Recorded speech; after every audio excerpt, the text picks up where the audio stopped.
So today is Saturday, February 26th, and it's the third day of the invasion of Ukraine by Russia. Now, people in the United States do not seem to understand what is going on insofar as Russia's invasion is concerned, because they keep saying that Russia is failing, which is the weirdest comment. Russia is failing because Russia hasn't taken out the infrastructure of Ukraine, hasn't hit the electrical grid, hasn't destroyed the cell phone towers or the water supply or something like that. It's just remarkable. They keep insisting that the Russians seem to advance and then retreat whenever they meet any resistance. And it's just a failure of imagination on the part of so many American commentators that they do not seem to understand what Russia is really doing with this invasion. Because you see, the American mode of war is to go to a country and destroy everything. Destroy the electrical grid, cell towers, the water supply system, everything. Just destroy the whole thing and then roll in. That's not fighting a war. That's just mopping up the total annihilation of a country. And the United States has done this repeatedly in Afghanistan, in Iraq, in Libya, in Syria, or they semi-tried to do it in Syria. I mean, it's really kind of like a despicable way of making war, right? But what are the Russians doing?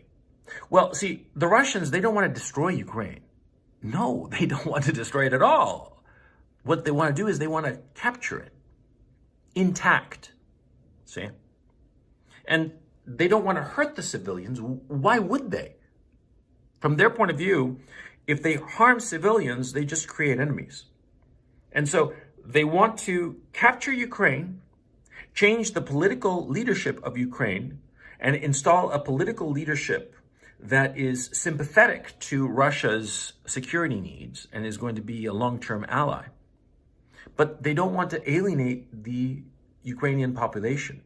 Because if they alienate the Ukrainian population, well, the Ukrainian population will eventually overthrow this puppet regime. And the Russians want to install a puppet regime. Let's not pretend otherwise. But they want to install a puppet regime whereby the Ukrainian citizens are more or less indifferent to it.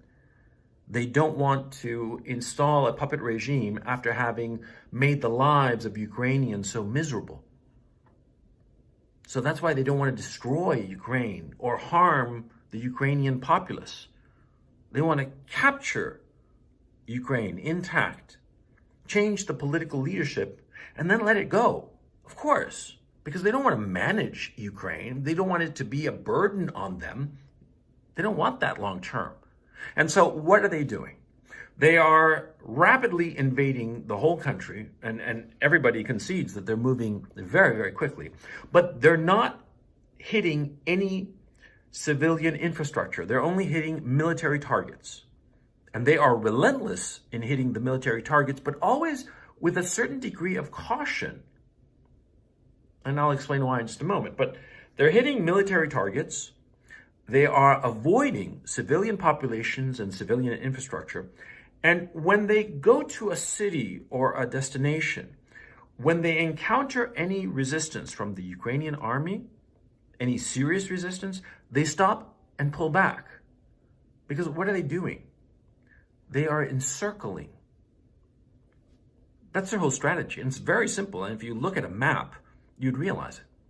What the Russians are doing is that whenever they go to a major city, like Kiev, like Kharkov, and soon enough they're going to be in Dnipro, when they get to those cities, they go up to those cities and they meet some resistance and then they pull back.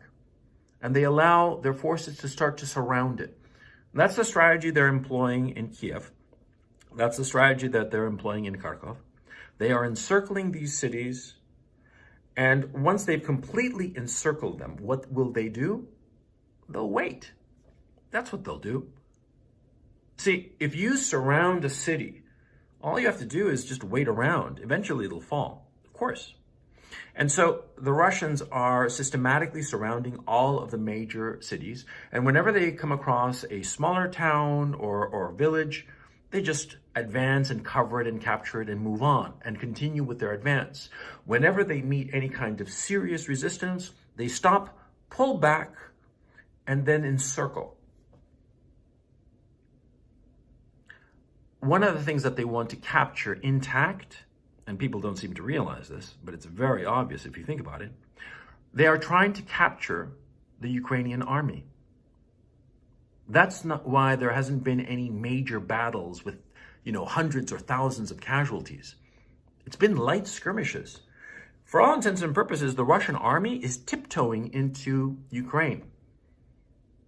Insofar as air power is concerned, the Russians in the first 3 hours wiped the Ukrainian skies of everything. The Russians own the Ukrainian skies. Any plane flying is Russian. But insofar as their army is concerned, this isn't World War II. This isn't a World War II where the Russian armies were kissing cousins of the Mongol hordes. You know what I'm saying? No, this is the modern Russian army that has the goal of capturing intact Ukraine and the Ukrainian army. Because the Russians realize that once they have captured Ukraine and changed the political leadership, they will need an army to protect and look after the Ukrainian state and the Ukrainian people and the Ukrainian land. They don't want to destroy the Ukrainian army. They could do that if they wanted to. They would have done that already. They own the skies over Ukraine. Their goal is to capture Ukraine, capture the Ukrainian army with as little casualties as possible to the Ukrainian army. And that's why whenever they come up against serious Ukrainian resistance, they keep consistently pulling back. And in the West, this is interpreted as the Russians are weak, which is so weird. It's like the Russians are so weak, they're not advancing as fast. That is a separate issue that I'm going to get to in just a moment. But the Russians are so weak because they're not obliterating the Ukrainian army. Because that's what the Americans do. They obliterate anything that crosses their path. Friend or foe, they don't really care. But the Russians do care. That's why they're not obliterating the Ukrainian army when they could. A friend of mine, Alex Christoforou, and the Duran, great show, he pointed out something that I'd never considered, which is very obvious. He pointed out the fact that, you see, the current Ukrainian leadership in the military, the generals in Ukraine, they went to military academies with the generals of the Russian armies. They're drinking buddies since when they were back in 18-year-old, 19-year-old plebes. They know each other. They don't want to kill each other. Of course not. You've got some buddy when you were drinking out when you were 18, right? Do you want to kill him? No, you could be on opposing sides of whatever contest, but you don't want to hurt him. Of course not. You'll be pissed off at him maybe, but you don't want to kill him. The Russian army doesn't want to destroy the Ukrainian army. They could have done it already in these 3 days of combat. Once the Russians owned the skies over Ukraine, they could have done whatever they wanted with the Ukrainian army. They could have annihilated it, just blown it to smithereens and blown away the entire population of Ukraine if they wanted to. They could cause a major, major humanitarian crisis if they wanted to, and they obviously don't. How do I know this? Because they haven't done it. They have had the opportunity for 3 days to do it, and they haven't done it. I'm doing this stupid video from a hotel room in downtown Kiev, and I'm going to upload it to the internet. Do you think I'd be able to do it if the Russians were really serious about conquering Ukraine? They want to capture it. Understand that. And understand that you in the West, you are being goaded into thinking that Putin and the Russians are like evil Antichrist. You don't understand why the Russians are invading. And your political leadership, Boris Johnson, Joe Biden, all these people, they don't want you to understand. Of course not. They want you to just demonize, just to take the easy way out. They want you to imagine that this is a Marvel comic book movie And that, there are white hats and black hats, good guys and bad guys. Yeah, we gotta kill the bad guys because we're the good guys. Yeah. It's so naive. The Russians don't want to harm Ukraine. They would have destroyed Ukraine if they wanted to. But they don't. They want to capture it in one piece. Now, you can say that Russia's motivations are this, that, the other. It doesn't matter. You have to look at the practical reality that is taking place now.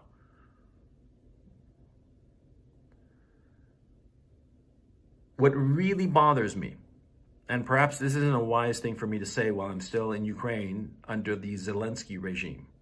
What really bothers me is that the Zelensky regime has no trouble causing a humanitarian crisis. In fact, they welcome a humanitarian crisis. They would love to see dead Ukrainians.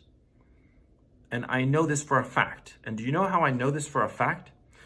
Because the Zelensky government has been handing out AK-47s willy-nilly to the civilian population. As I understand it, they've already handed out 10,000 AK-47s and munitions to match. Now, you see, if you've never had any kind of military experience, you, with a weapon like that, you can become extremely dangerous to all the people around you and to yourself. It takes training to operate a firearm. You have to know what you're doing. It's not a casual thing, okay? It's not like in the movies. It's very, very dangerous. And you can harm yourself before you harm anybody else. And the harm you can cause to others is, it's incalculable and you can't take it back. Now, the Zelensky regime is handing out these weapons, teaching people how to use Molotov cocktails, how to make Molotov cocktails and use them themselves. They want to foment the people to fight the war against the Russians. And the thing is, see, the Russians have professional soldiers. Now, these professional soldiers, they carry a weapon, they know what to do with the weapon. If they see somebody armed, be it a man in a uniform or just a civilian with an AK-47, well, they're going to shoot him, okay? And so that civilian will be dead, and that will present a great photo op now, won't it? So that Zelensky can wrangle some European country or the Americans or whomever to come in and get involved in this war and potentially escalate the situation to levels that are unimaginable. The Zelensky regime is doing something frankly evil, because it is evil to put civilians, to encourage civilians to do something that incredibly dangerous and irresponsible. The Zelensky regime has also put heavy weaponry in civilian population centers. Now, these heavy weapons, howitzers and whatnot, they're dangerous. And so the Russian army has every right and obligation to destroy such heavy weapons. But of course, when trying to destroy such weapons, it's inevitable that you're not going to quite hit the weapons when you try to aim for them. You're going to hit around the weapons. And therefore, if these weapons are in the middle of apartment complexes, you're going to have Russians shelling apartment complexes, killing innocent civilians. The Zelensky regime is putting these weapons in the middle of populated areas precisely because they want to have this happen. And I'll tell you something else that the Zelensky regime is doing. They are forcibly conscripting men between the ages of 18 and 60. They are not allowing them to leave the country, and if they try to leave the country, they are arrested and forcibly conscripted. That is, forcibly put into the Ukrainian army. Now, what has happened because of this? Well, just about every man between the ages of 18 and 60 is running away from the cities. That's why there are so many refugees. It's not that they're seriously thinking that the Russians are going to shell and destroy their apartments or their homes or whatnot. They're afraid of getting arrested and forcibly conscripted. The women and the young children and old men are having to hide these men who are between the ages of 18 and 60. And by the way, this isn't something that I heard. People that I know personally, people that I do business with, I know them. I've gone drinking with them, eating with them, doing deals with them. They've had to leave Kiev for fear of being forcibly pressed into the Ukrainian army. Middle-aged men, farts like me, who are out of shape, we're real good at some business deal, but crappy at carrying a backpack and a weapon, with no experience whatsoever in such activity. And the Ukrainian government, the Zelensky regime, is doing this. And why do you think they're doing it? Well, first of all, you don't forcibly conscript men into your army if you think that you're winning. Now, do you? Of course not.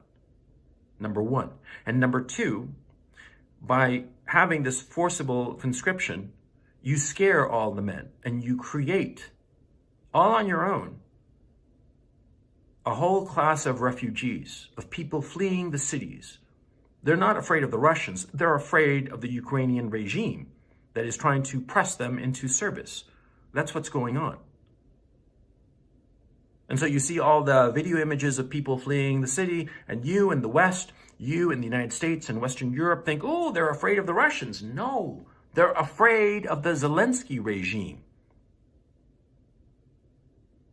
But I have to say that the issue of handing out weapons to civilians who don't know how to handle them, that is the thing I find most despicable. Because they are willing to have these poor civilians who know nothing of weaponry become martyrs. Because the Russian soldiers who see some civilian with a gun, well, what do you think he's going to do?